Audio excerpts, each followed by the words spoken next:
Assalamualaikum warahmatullahi wabarakatuh. Perkenalkan, nama saya Muhammad Ataullarik Musaki.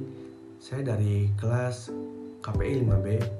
Di sini saya akan membahas tugas dari mata kuliah Teknik Hitobah. Di sini ada 3 soal. Saya akan membahas dari yang paling pertama. Yang pertama, apakah esensi etika khatib menurut Imam Al-Ghazali? Nah, yang pertama, berangkat ke masjid dengan hati dan pikiran yang tenang. Seorang khatib memiliki tanggung jawab yang penuh terhadap sah atau tidaknya khutbah yang dia sampaikan. Seorang khatib juga harus mampu memantik sekaligus memberi motivasi kepada seluruh jamaahnya untuk melakukan evaluasi, mingguan, dan kualitas keimanan ketakwaannya. Nah, seorang khatib juga harus mampu membangkitkan spirit jamaah agar memiliki energi dan kekuatan untuk meningkatkan kualitas keimanan dan ketakwaannya kepada Allah. Nah, yang kedua, terlebih dahulu lakukan sholat sunnah, kemudian duduk dengan penuh wibawa atau berwibawa. Nah, seorang khatib setelah sampai dan memasuki area masjid hendaknya melakukan sholat sunnah tahiyatul masjid sebelum duduk menunggu tibanya waktu sholat Jumat. Yang ketiga, tidak berbincang-bincang saat menunggu waktu. Yang keempat, kemudian melangkah menuju mimbar dengan penuh rasa hormat, seolah-olah akan mengatakan sesuatu kepada Yang Maha Kuasa. Yang kelima, kemudian naik dan berdiri di tangga dengan khusyuk sambil berzikir.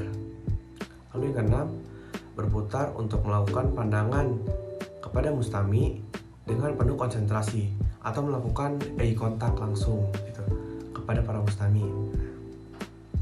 Nah, yang ketujuh, kemudian menyampaikan salam kepada mustami agar mereka mendengarkan khutbah. Yang kedelapan, kemudian duduk untuk mendengarkan azan dengan penuh rasa takut kepada Yang Maha Kuasa. Kemudian berkhutbah dengan penuh tawadu. Nah, yang ke-10, tidak menunjuk-nunjuk dengan jari karena akan merasa buruk bila menunjuk-nunjuk dengan jari. Yang 11, merasa yakin bahwa yang disampaikan sangat bermanfaat. Jadi kita tuh harus yakin gitu bahwa materi yang kita sampaikan sangat bermanfaat bagi para jamaah semua gitu. Dan yang selanjutnya, memberi isyarat kepada jamaah agar berdoa gitu. Dan yang selanjutnya, kemudian turun dari mimbar bila muadzin telah siap untuk iqomah, dan mulailah sholat dengan membaca ayat-ayat Al-Quran dengan tartil. Selanjutnya kita lanjut dengan nomor yang kedua.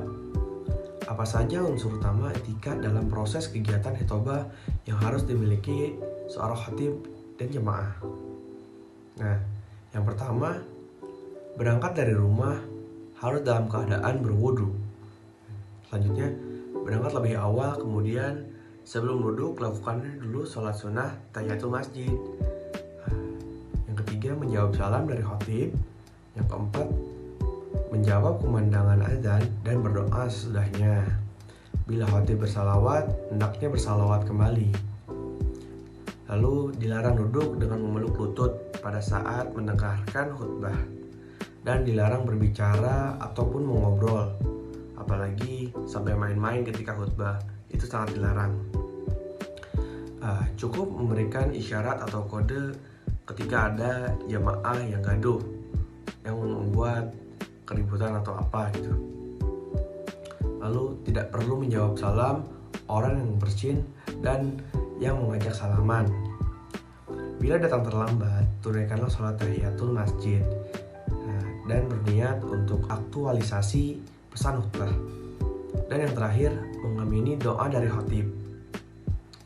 Lalu yang ketiga, bagaimana urgensi etika dalam keseluruhan proses kegiatan hitobah?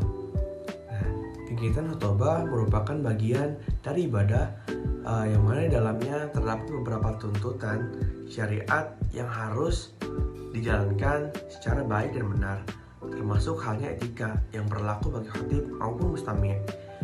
Etika memang penting dalam kegiatan proses hitobah karena Jika suatu kegiatan apapun yang tidak menerapkan etika, maka kegiatan tersebut pahalanya akan hilang dan akan sia-sia. Etika dalam kegiatan hitobah sangat diperlukan karena agar kegiatan hitobah dapat berlangsung dengan tertib dan juga hikmat. Adapun materi yang dapat disampaikan seorang khatib harus disampaikan secara jelas kepada mustami, sehingga seorang mustami dapat mengaplikasikannya atau mengamalkannya dalam kehidupan sehari-hari mereka. Nah, cukup sekian. Mohon maaf bila banyak kesalahan dalam materi yang saya sampaikan. Semoga bermanfaat. Wabillahi taufiq wal hidayah. Wassalamualaikum warahmatullahi wabarakatuh.